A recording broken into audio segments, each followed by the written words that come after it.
Ave María Purísima, sin pecado concebida.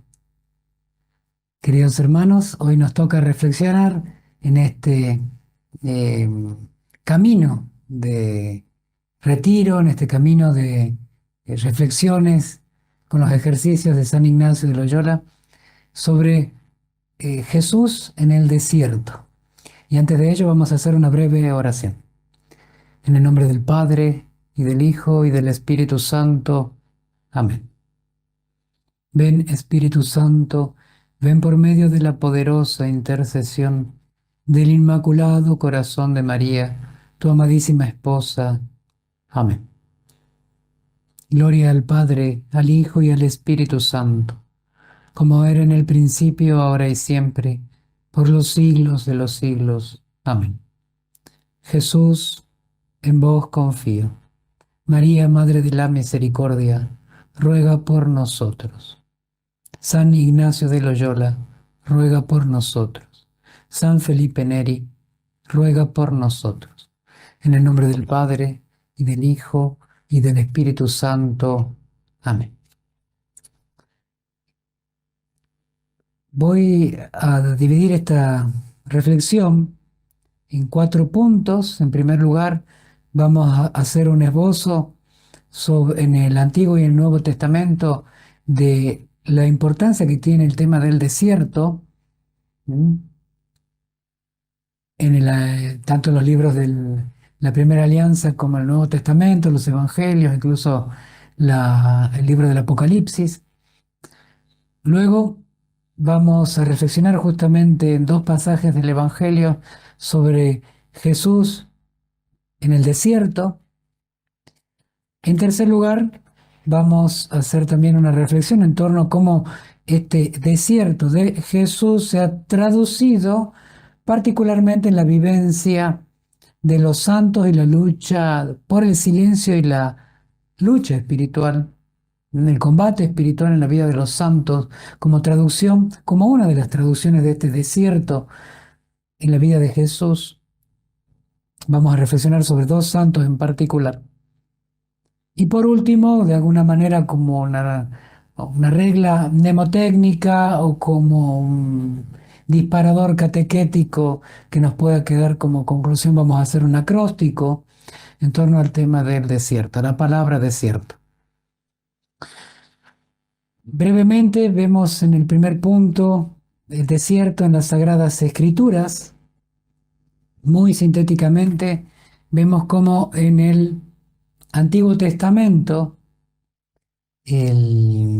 particularmente el profeta Oseas, pero también en otros profetas y padres o patriarcas, llamémosle así, el desierto es fundamental, pero quiero quedarme particularmente con este hecho del profeta Oseas, donde el Señor lo hace ir al desierto para hablarle al corazón. En todo caso, le dice a Oseas que lleve a su mujer, hace esta especie de metáfora o analogía de Dios con su pueblo, de Oseas con, digámosle así, le hace esta metáfora de una mujer. Llevarla al desierto para hablarle al corazón, como traduciendo lo que Dios ha hecho con su pueblo al sacarlo de Egipto, al llevarlo esos 40 años en el desierto para hablarle al corazón. ¿Mm? Tiene que ver con algo que vamos a hablar al final, el tema de un Dios que es padre, un Dios que es esposo, que es celoso del amor de su esposa, que considera como una relación esponsal entre él y su pueblo elegido. Y para que la esposa, que es su pueblo, no se distraiga en las fascinaciones del paganismo egipcio o idolátrico, lo lleva al desierto para allí hablarle, para que allí ella, o en todo caso su pueblo, pueda escucharlo. ¿Mm? Y allí Dios le habla al corazón. ¿Mm? Eso es fundamental, esa noción de desierto y la importancia que tiene.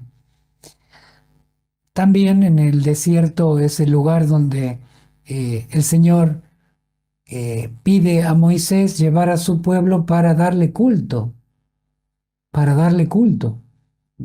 De hecho, cuando Moisés se presenta ante el faraón, eh, eh, el Dios de nuestros padres nos llama al desierto para ofrecerle culto allí. Esto es un punto fundamental. El culto a Dios en el desierto. Hablarle al corazón, lugar de culto a Dios. Eh, Evidentemente, el desierto físico llama a un desierto espiritual que tiene una acepción tremendamente positiva en cuanto al lugar del encuentro con Dios, donde Dios habla al corazón, y el lugar donde el pueblo, en todo caso cada alma, da culto a Dios. La iglesia da culto a Dios y cada alma puede hacer un desierto donde Dios le hable y donde pueda dar culto a Dios. Esto va a traducirse en cuestiones muy particulares de nuestra vida, como la importancia del silencio en el culto, la importancia del silencio en la oración, del desierto en la vida espiritual, no tanto en la faceta negativa, sino en la faceta de encuentro. Pero bueno, esto es un poco del Antiguo Testamento, hay muchas más eh, referencias, vamos quedándonos con estas dos. En el Nuevo Testamento tenemos varios versículos de los Evangelios. Jesús es conducido por el Espíritu Santo al desierto para ser tentado. Vamos a reflexionar sobre esto más adelante. Juan el Bautista en el desierto bautizaba y predicaba un bautismo de arrepentimiento. En el desierto, consigna bien el Evangelio. La palabra de Dios vino sobre Juan en el desierto. ¿Mm? También lo afirma Lucas.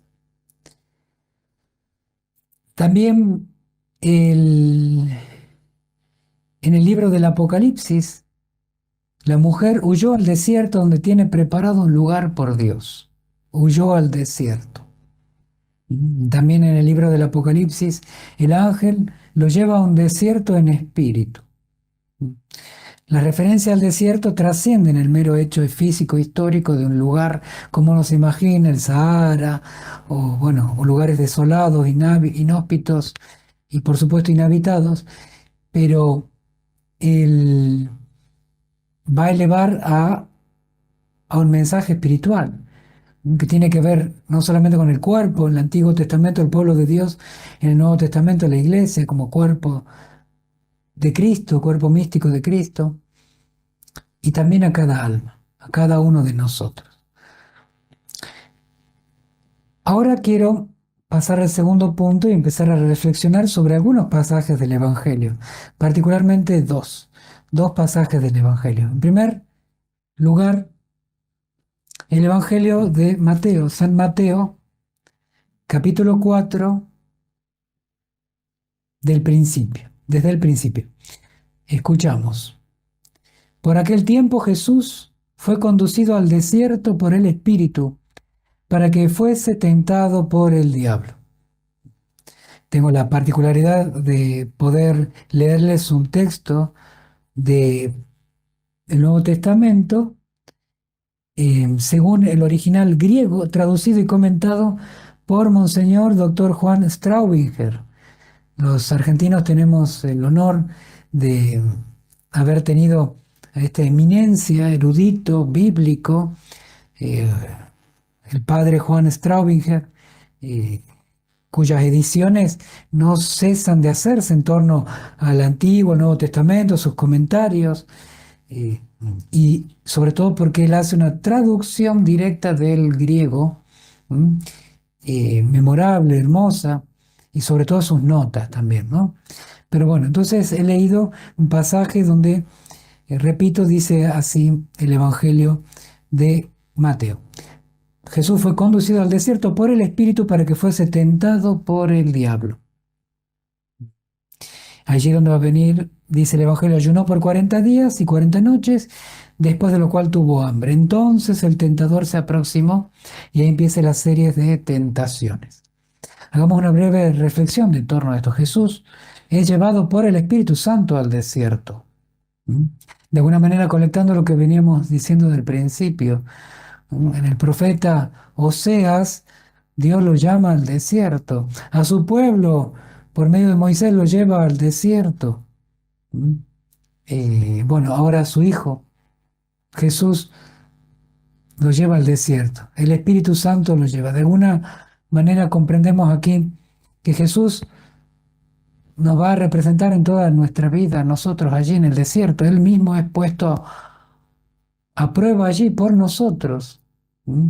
Dios permite esta circunstancia de desierto en la vida de su Hijo para que nosotros seamos aleccionados por Él. Es el cuerpo místico de la iglesia en la que, como el pueblo de Dios es llevado en el Antiguo Testamento al desierto para ser puesto a prueba, para que Dios hable el corazón, para que aprendamos a dar culto a Dios. Siempre, al ser el Espíritu Santo el que lleva, nos da la noción de que eh, hay un bien más grande, por encima de la dureza, lo áspero, lo difícil, la soledad, la desolación, la aparente tristeza y abandono, siempre hay una gracia mayor. ¿Mm? Tal vez el desierto más tremendo en la vida de Cristo no fue este desierto de ayuno de 40 días, sino el desierto de la desolación en la cruz, donde es místicamente abandonado por su Padre. ¿Mm? Es la gran prueba, la noche oscura del alma, la prueba eh, espiritual de la vida de los santos, el peor y gran desierto. ¿No? Sin embargo, al ser llevado por el Espíritu, ¿mm? siempre por encima de ese desierto, de esa muerte, de esa desolación y soledad, está el triunfo de la resurrección. Está el triunfo del plan de Dios. Dios tiene un mensaje, tiene un bien para los desiertos. ¿Mm? Repito aquello que dije sobre el Antiguo Testamento, donde ya preparaba a su pueblo para el desierto y a su pueblo, a la iglesia, a nosotros, la importancia del desierto. Él habla allí al corazón, Él espera de nosotros el verdadero culto, purifica su culto, prepara en el desierto adoradores en espíritu y en verdad, como es el culto, como es la adoración que Dios realmente quiere. Y el Evangelio nos dice que fue llevado al desierto para ser tentado por el demonio, por Satanás, por aquel enemigo, por aquella persona espiritual, porque es un ángel caído, mm, pervertido y pervertidor, como nos enseña la iglesia, los papas, eh, donde es puesto a prueba nuestra fe, es puesta a prueba nuestra fidelidad. ¿Mm? Dios es tentado allí, Jesús, el Hijo de Dios, Dios mismo, verdadero Dios, verdadero hombre, debe escuchar aquellas palabras que buscan. El diablo no puede perder, no puede resistir, digamos, valga la redundancia, la tentación de tentar por más que es el Hijo de Dios. ¿Mm? Quiere hacer el mal y no puede vencer ese impulso de hacer el mal y bueno, se va a ver vencido por nuestro Salvador. Y sin embargo vemos que en esta tentación del demonio, ¿m? eh, lo va a querer llevar, digámosle así, a otro desierto. Venimos hablando de un desierto con mayúscula. De repente el demonio lo va a querer llevar al Señor a otro desierto. ¿Y por qué llamo desierto? Un desierto con minúscula. Bueno, porque si uno también ve en los evangelios, particularmente Lucas 15, eh, les pido perdón, no es Lucas 15, sino que Lucas 8, capítulo 8, versículo 29, el demonio empujaba al poseso al desierto. Es aquel pasaje donde el Señor eh, llega a aquel lugar, a aquel poblado, donde había un poseso y relata la vida de este poseso que ha sido como expulsado, o más bien ha sido llevado por el demonio a un lugar desierto también. El demonio también lleva a un desierto. ¿sí? Para distinguirlo, el Espíritu Santo lleva a Jesús a un desierto, llamémosle con mayúscula, tal como hemos visto en el Antiguo Testamento, para hablar al corazón, para estar nosotros en él, para aprender y purificar a su pueblo, para dar culto a Dios. Dios nos purifica a nosotros. Cristo es llevado al desierto y nosotros vamos con él. Nosotros necesitamos la purificación, él no. Sin embargo, él asume nuestra naturaleza y, y entonces el demonio lleva a otro desierto, un desierto con minúscula. Y ese desierto, vamos a ver de qué se trata. Eh, Justamente tiene que ver con aquellas tentaciones que el demonio hace a Jesús en el desierto. ¿Mm? Sí, el demonio te quiere en un lugar desierto, te quiere en un desierto que también tiene un mensaje espiritual. ¿Mm? No le importa tanto el hecho de repito, la desolación, la arena, el Sahara. Está hablando de otra cosa, de otro tipo de desierto. Y tiene que ver con las tentaciones a las cuales el demonio eh, le presenta a Jesús. Las piedras, convertir las piedras en pan, la tentación de tener los honores de todos los pueblos y todas las naciones, y la tentación cuando lo lleva al pináculo del templo, arrójate que un ángel, como está escrito, te salvará, te rescatará.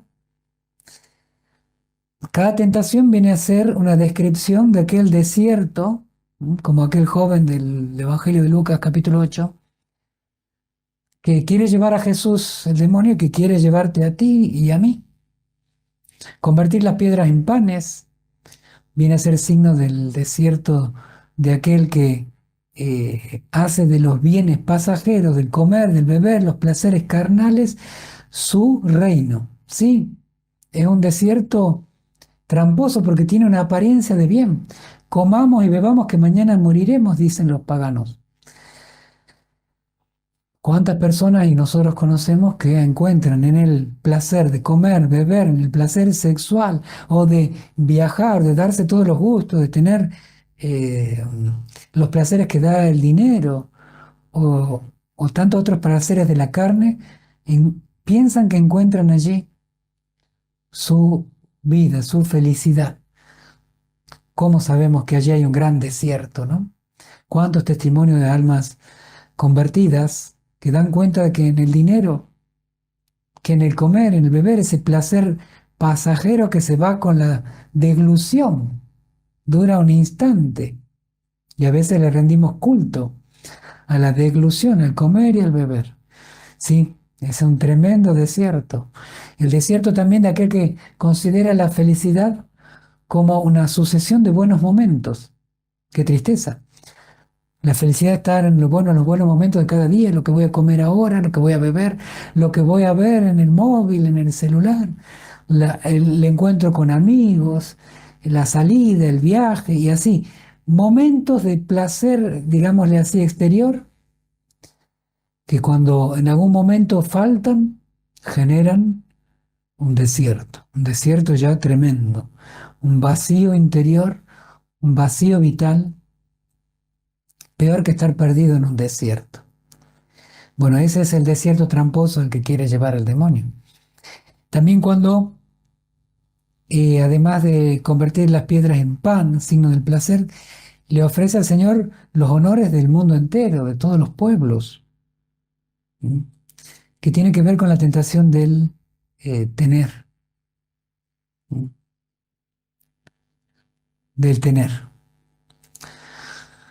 Que cuántos por el apellido, cuántos por el- las escrituras de terrenos, tierra, de construcciones, de el tener fama, prestigio, honor, del qué dirán los demás. Cuántos bien vestidos y mal comidos, y eso hacer culto al prestigio, al honor, al apellido. Tenía un sacerdote que justamente que con mucha tino y también simpatía y profundidad decía cuántos se desviven por el apellido y dice, ¿cómo te llamas? Bueno, mi nombre es fulano de tal, de apellido Inodoro Bidet del Baño. Para decir las vanidades por las cuales el prestigio de lo que tenemos es vanidad, las vanidades. Soy miembro del oratorio de San Felipe Neri, San Felipe citando justamente los libros sapienciales, el Eclesiastés, el Eclesiástico, las vanidades, vanidad de todo, vanidad de atrapar vientos. Y se le da la vida a la vanidad. Mm.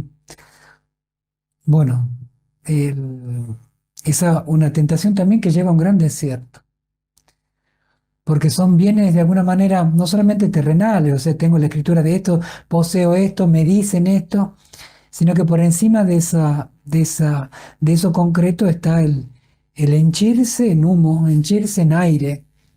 Tengo esto, me dicen esto, soy esto, y cuántos se consideran a sí mismos de acuerdo a lo que piensan los demás. ¿Mm? Tenemos esta frase tan común que dice, alaba al burro y lo verás trabajar. Entonces el burro trabaja por lo que le dicen, no porque él tenga la virtud de la laboriosidad, sino porque para que le sigan diciendo que es trabajador, él trabaja.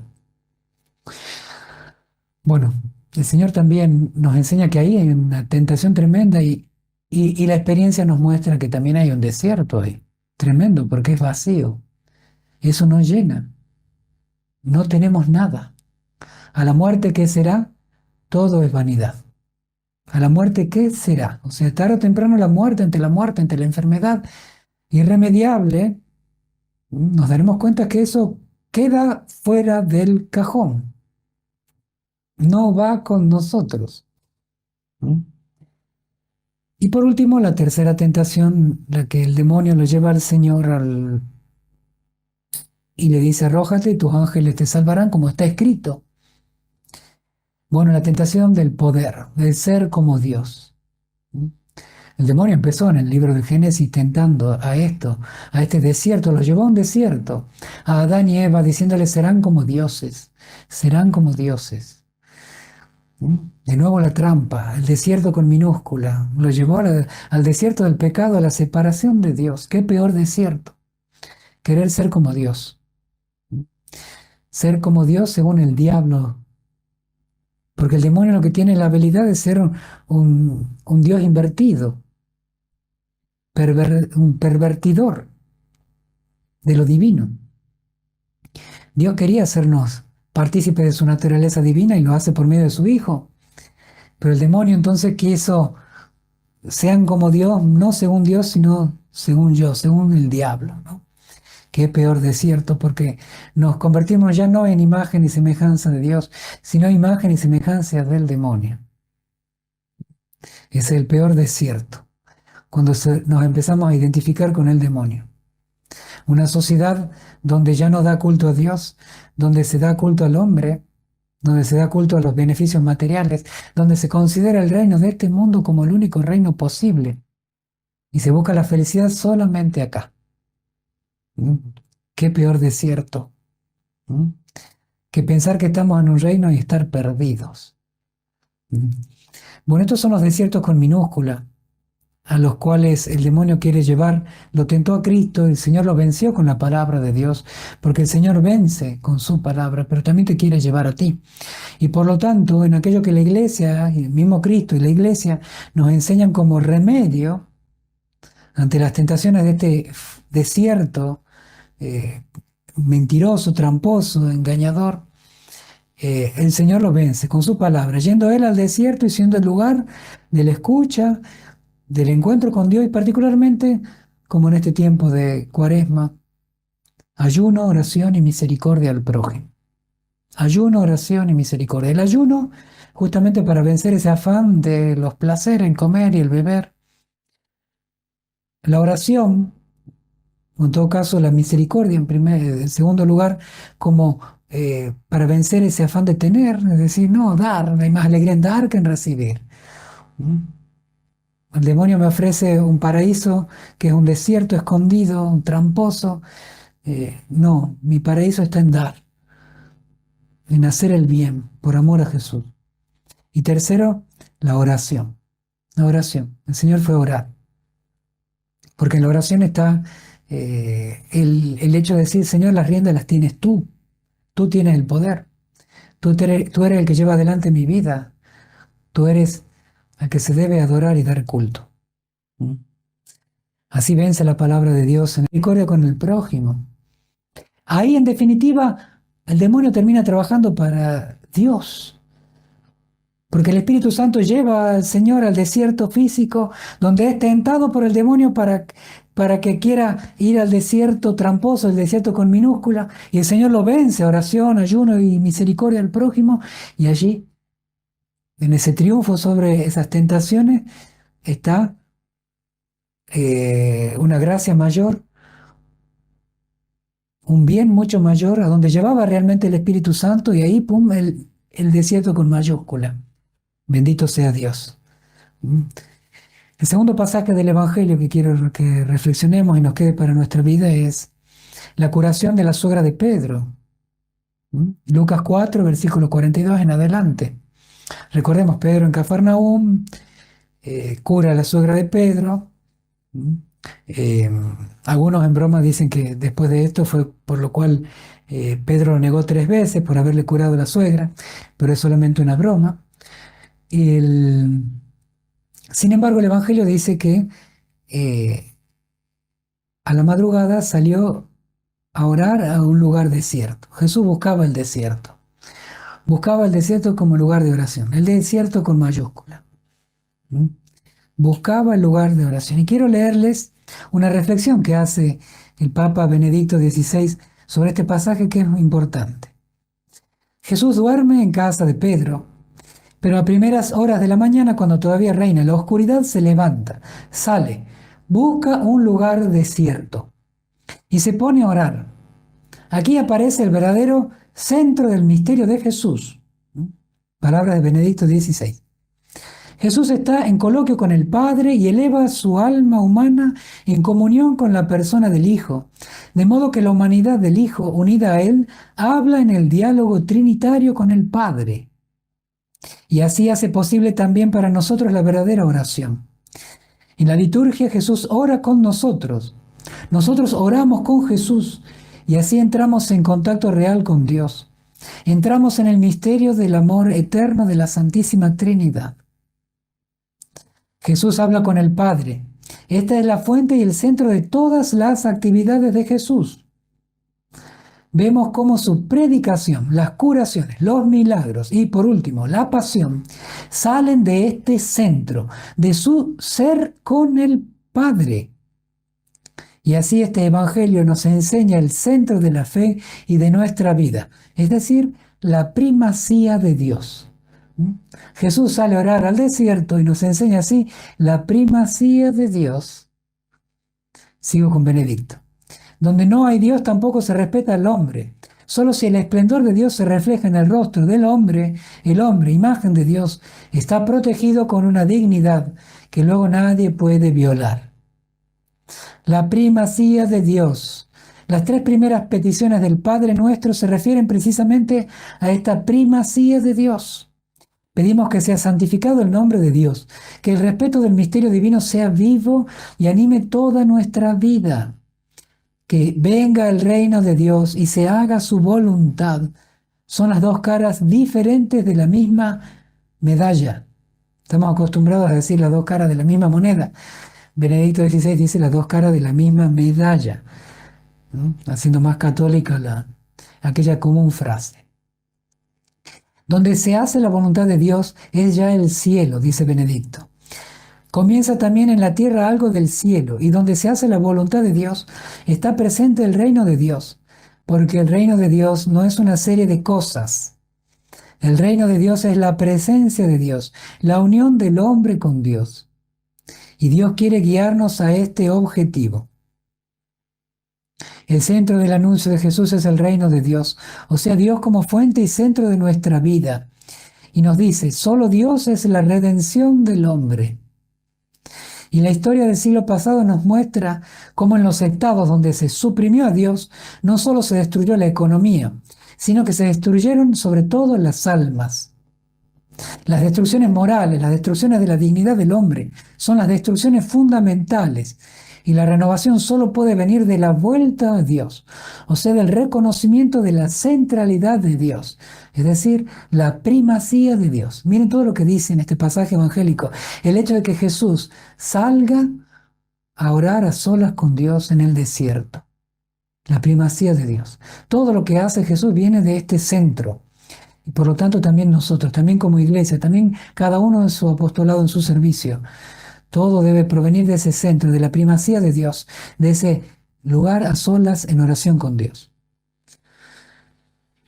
Esa es un poco la reflexión de Benedicto XVI, con la cual culmino esta segunda parte. Y ahora voy a la tercera, donde me refiero a dos santos. En primer lugar, Madre Teresa de Calcuta y después Santa Faustina, donde van a hacer una concreción de lo que se llama este desierto, particularmente en lo que tiene que ver con el silencio y el combate espiritual.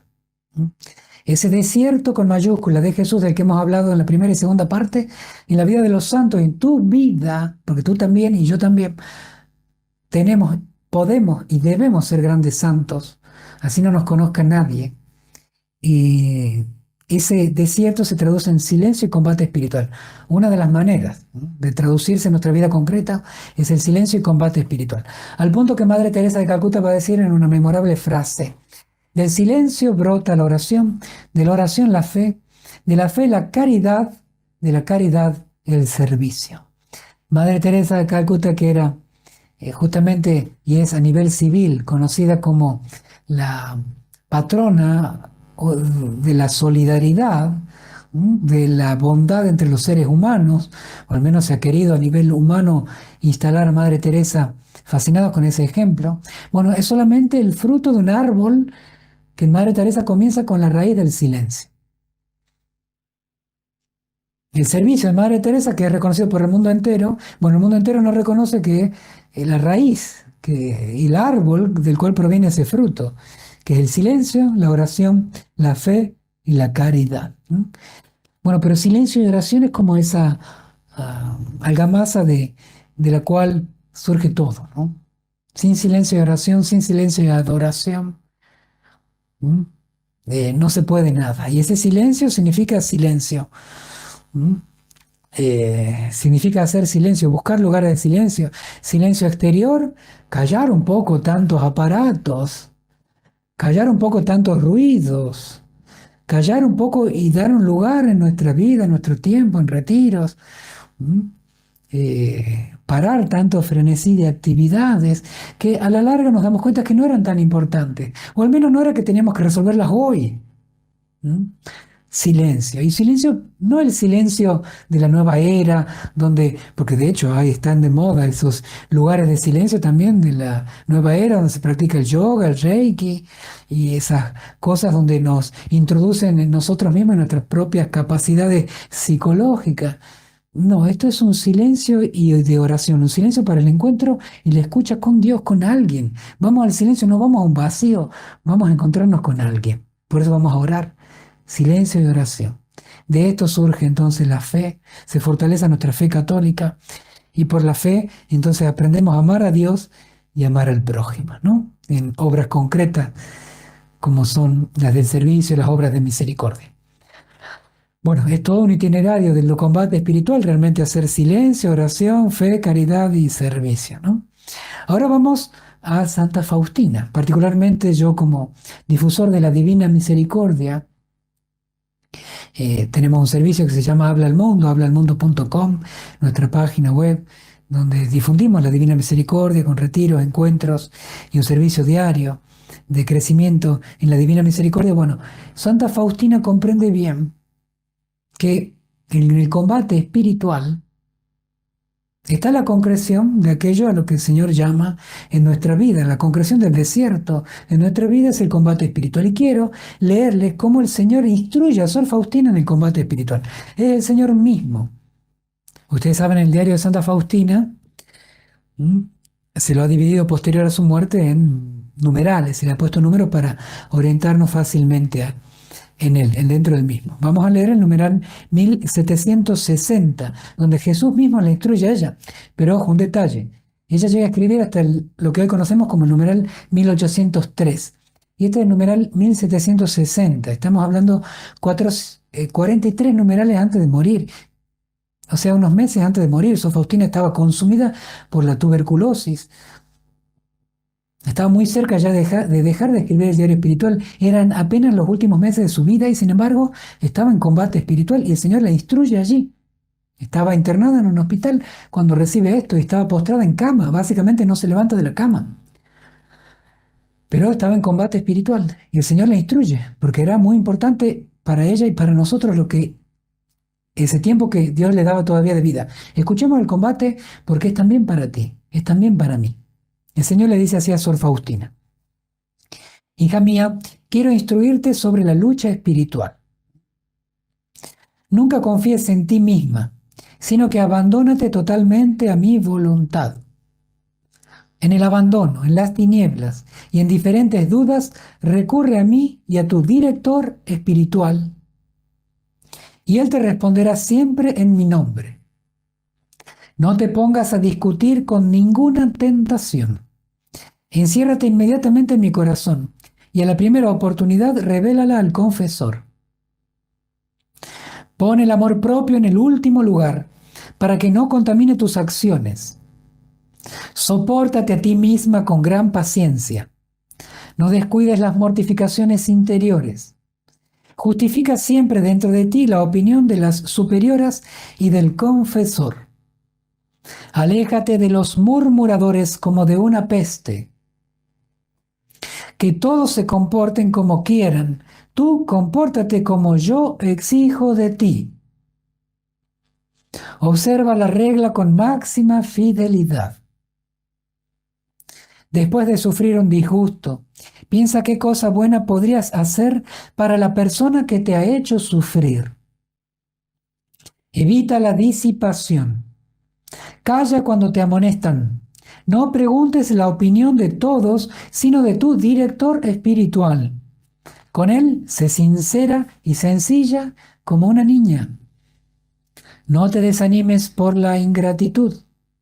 No examines con curiosidad los caminos por los cuales te conduzco.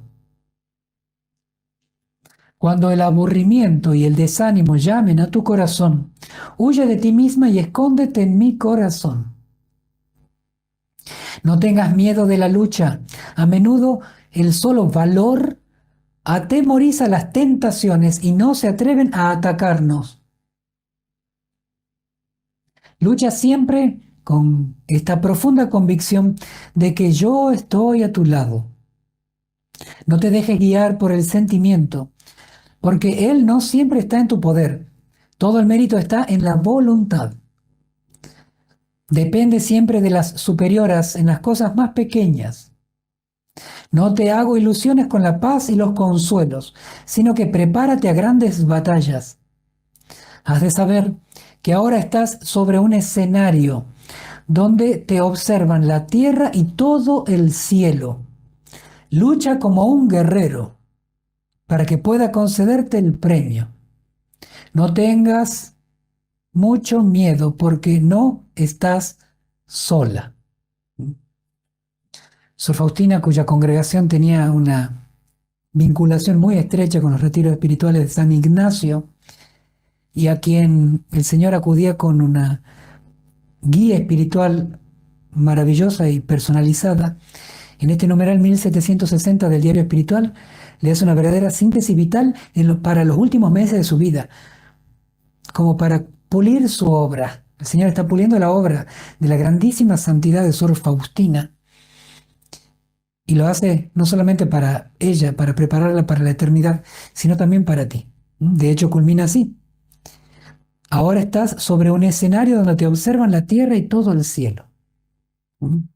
Estamos viendo en este numeral a aquella que estaba en el escenario combatiendo como una verdadera guerrera para que en esa lucha espiritual tú cobres ánimo y tengas luz para combatir. Este es el modo con el cual se concretiza la vida de silencio y oración. Y ahora la cuarta y última parte de esta reflexión quiero dejarles como un acróstico a partir de la palabra desierto, de la palabra desierto, de cada una de sus letras, quede para nosotros como un propósito sobre cómo hacer y traducir este desierto en ese combate de vida espiritual, en esa lucha de vida espiritual. Desierto, ¿no? Primera palabra, la letra D. Bueno, propiamente de la palabra D tenemos la palabra desierto, desierto, ¿no? Que sea para nosotros buscar un ámbito físico, ¿m?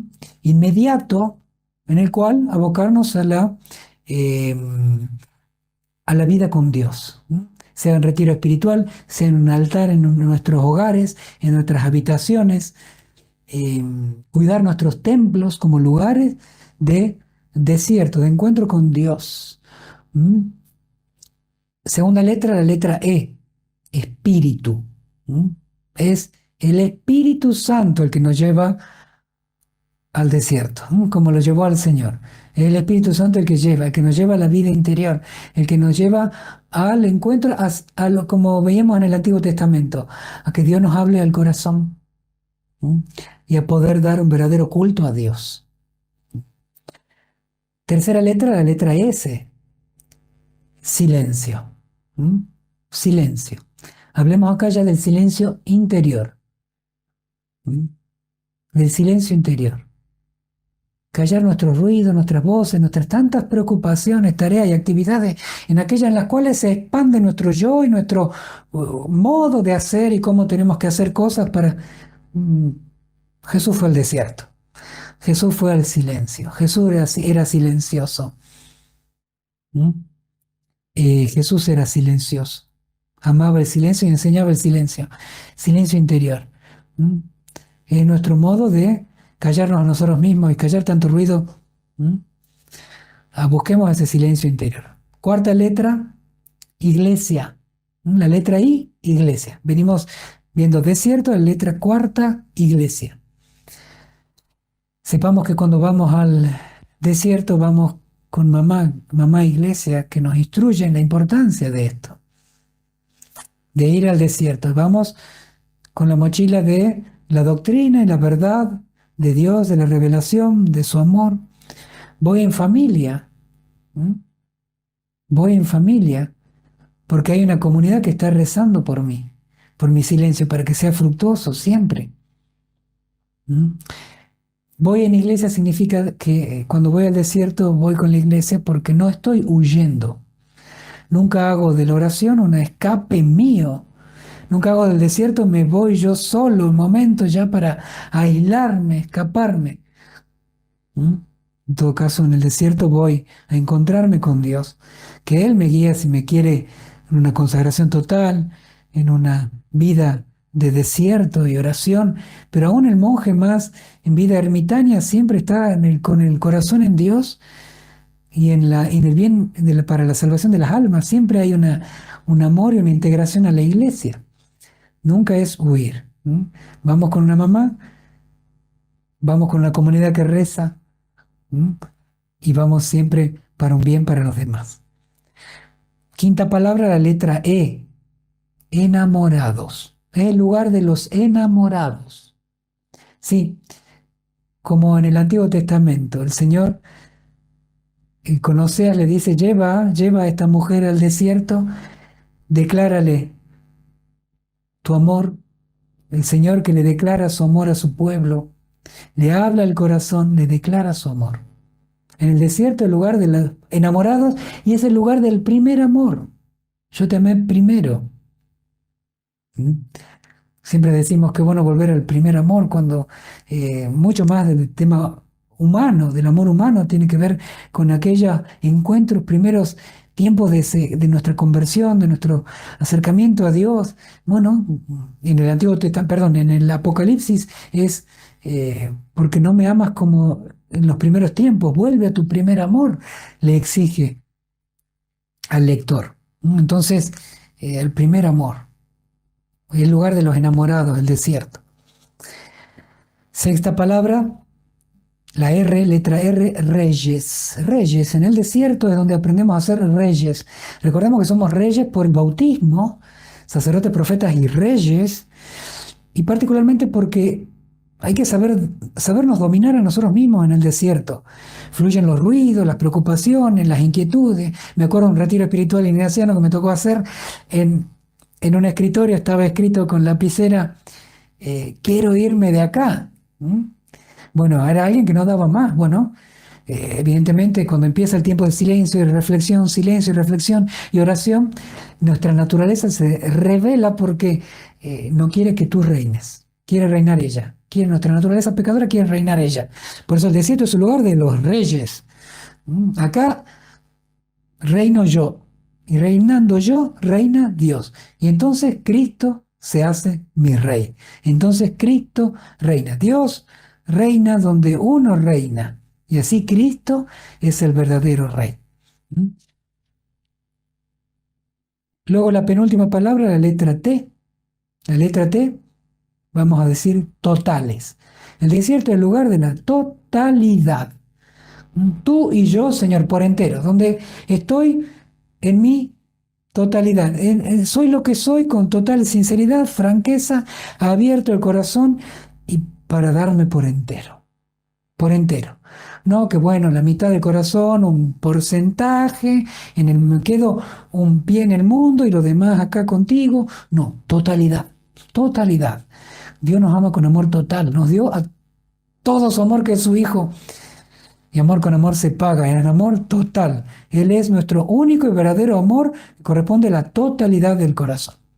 Y por último, la palabra O. Vuelto al tema de la oración. Desierto termina con la letra O y la O, oración. Y es oración de desierto. Una oración, cuando uno alcanza la oración del desierto, el desierto lo llevamos con nosotros a todas partes. Como decía el cardenal Sara, cuando en su libro describe la fuerza del silencio, que una vez que uno alcanza la perfecta oración y la oración en el desierto, lo puede llevar al desierto aún en medio del ruido de la ciudad. Allí donde te toque vivir, trabajar, convivir, se puede llevar el desierto. ¿Mm? Sí, el desierto con mayúscula. Un desierto para llevar a todas partes, para encontrarme con Él, hablarle el corazón a Dios y vivir todo lo que cada una de estas letras de la palabra desierto, de este acróstico que nos sirva como regla mnemotécnica, nos va a servir para que cada día sea un encuentro con la voz de Dios, nuestra propia conversión y particularmente en este tiempo de Cuaresma, de mayor unión con Dios. Hacemos una oración de acción de gracia. En el nombre del Padre, y del Hijo, y del Espíritu Santo. Amén. Te damos gracias por todos los beneficios que hemos recibido, Señor, de tus manos, generosas y providentes. Por Jesucristo nuestro Señor. Amén. Jesús, en vos confío. María, Madre de la Misericordia, ruega por nosotros. San Ignacio de Loyola, ruega por nosotros. San Felipe Neri, ruega por nosotros. Santa Faustina Kowalska, ruega por nosotros. En el nombre del Padre, y del Hijo, y del Espíritu Santo. Amén.